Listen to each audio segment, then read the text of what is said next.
अमरावती जिल्ह्यामध्ये वाढत असलेला कोरोनाचा प्रादुर्भाव रोखण्यासाठी प्रशासनाने संचारबंदी, लॉकडाऊन सारखे नियम कडक केले आहे। जिल्हाधिकारी यांनी अमरावतीमध्ये कोरोना आजाराला रोखण्यासाठी जनता कर्फ्यूचं आवाहन केलं होतं।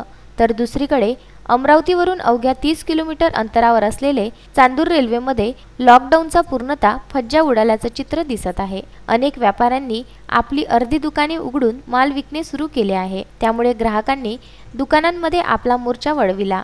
त्या ठिकाणी कोणीही सोशल डिस्टन्सिंगचं पालन करताना दिसत नाही। याकडे नगरपालिका व प्रशासन पूर्णतः दुर्लक्ष करीत असताना दिसून येत आहे। दुकाने उघडी असताना नगरपालिका यावर कुठल्याही प्रकारची कार्यवाही करत नाही।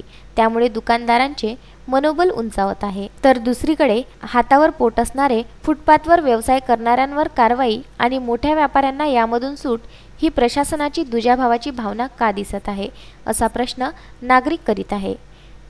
बंडू आठवले व राजू शिवनकर, विदर्भ न्यूज, चांदूर रेल्वे।